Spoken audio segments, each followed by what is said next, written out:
शलोम आप सबको। और Shalom.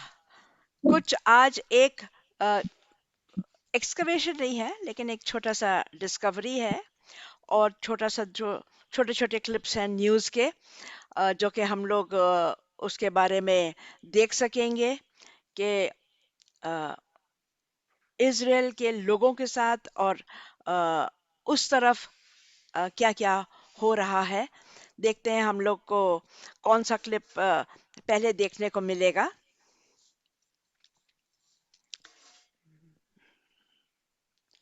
हम्म सो ये देखिए क्या लिखा है।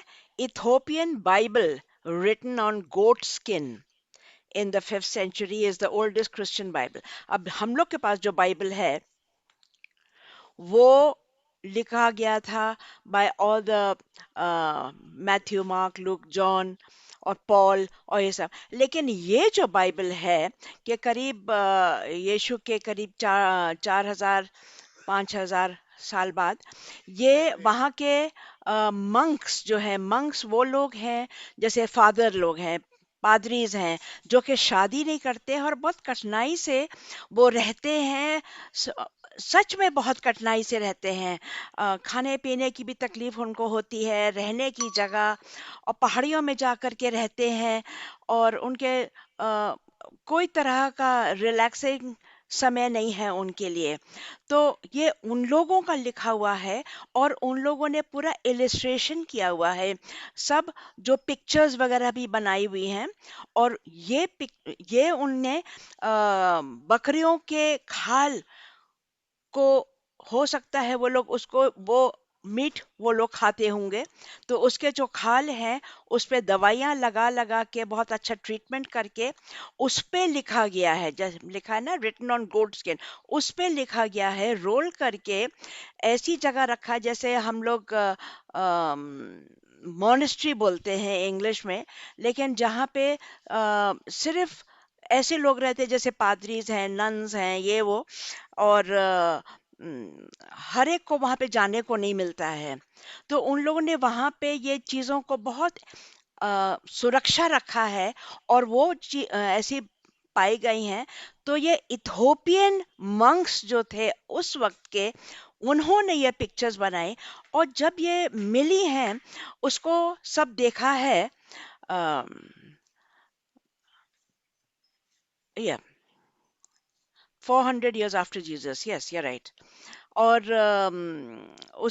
वो जो पाई गई हैं, तो उसको जो उन्होंने जांच किया है, तो करीब 1500 साल बाद भी देखते हैं कि उसके कलर्स अभी तक नहीं खराब हुए हैं।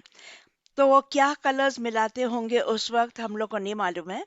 लेकिन वो जो भी मिलाया उन्होंने और उसके सब पिक्चर्स बनाए, सब पूरा इलिस्ट्रेटेड है। जैसे हम लोग इलिस्ट्रेटेड बुक्स खरीदते हैं अपने बच्चों के लिए, उसमें बच्चे डांस कर रहे हैं या जीसस वाली पिक्चर्स हैं, उनके पैदाइश की, वो जब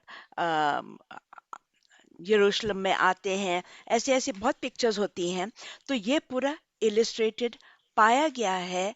और उसके बारे में काफी चर्चा हो रही है और कहते हैं कि ये सबसे पुराना बाइबल है। तो ये इथोपियन सबसे पुराना बाइबल है।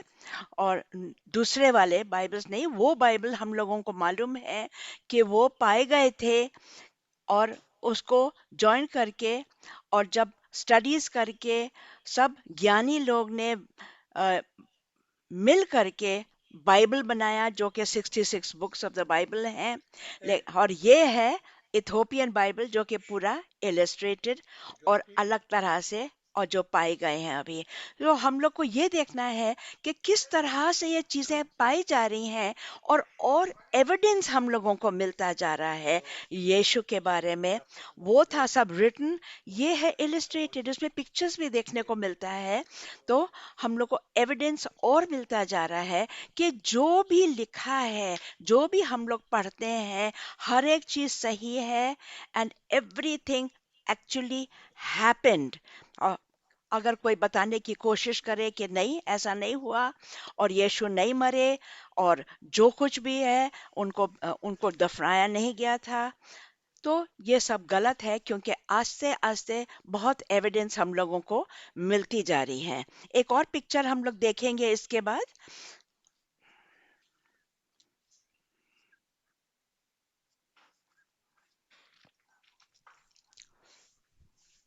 Yes, let's see what we are going to see now. हाँ, ये देखिए, ये है पोर्चुगीज मंक्स, वही जो हम लोग बता रहे थे, जो लोग शादी नहीं करते हैं और बहुत तकलीफ से रहते हैं। तो इन लोगों का क्या था कि उन लोग के जो डाइनिंग हॉल था, उनके देखिए दरवाजे कैसे हैं, कितने कम चौड़े। क्यों? क्योंकि उसमें से ही उनको पास करना है, उनको जरा सा भी वेट नहीं बढ़ना चाहिए। परमेश्वर के लोग हैं, बहुत अच्छे थे तरह से रहना चाहिए। तो बहुत ज्यादा लेजीपन करने की जरूरत नहीं है कि उनको फिर एकदम से उठ जाते थे कि भाई हो सकता है हमने बहुत इधर उधर ज्यादा सोए हैं, लेजीपन दिखाया है, देर में उठे हैं, ज्यादा खाया है। वैसा नहीं होना, हम लोग परमेश्वर के लोग हैं, और इस तरह के दरवाजे से ही हम लोगों को अंदर बाहर जाना है। तो ये भी डिस्कवरी हुई है और पता चला है, तो हम लोग को पता चलता है कि उस तरफ के, उस समय के लोग कैसे बहुत टाइट तरह से रहते थे परमेश्वर के करीब, और परमेश्वर के बहुत भय में रहते थे। और एक लास्ट पिक्चर आपको दिखा रहे हैं, वो है जाम साहेब दिग्विजय सिंह जी। ये आप देखेंगे ब्लैक कोट पहने हुए हैं और राइट में वो बहुत अच्छे कपड़े पहने हुए हैं। उनका स्टैचू इजराइल में खड़ा किया गया है। ये वो इंसान है, ये वो शख्स हैं जिन्होंने, जो गुजरात के नवाब टाइप थे, और उन्होंने हजारों जूस को पनाह दी गुजरात में। जब वो पोलैंड वगैरह से उनको निकाल दिया गया और लोग दौड़ के यहाँ पे आए, इन्होंने पनाह दिए। ये नहीं बोला कि तुम लोग जाओ, उनके बारे में उन्होंने यही कहा, नहीं, ये मेरे बच्चे हैं और वो यहीं पे रहेंगे। तो उनको बहुत बड़ा महाराजा, अ, दिग्विजय सिंह जडेजा महाराजा। और पोलैंड में एक चौक है जहां पे बोलते हैं महाराजा स्क्वायर।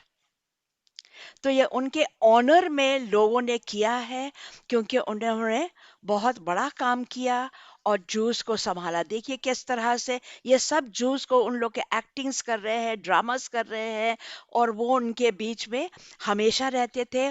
उनका खाना पीना, रहन सहन, सब इन्होंने संभाला। सो उनको बहुत आदर भी दिया गया है, इजराइल में भी, पोलैंड में भी। So that is for today. शलोम।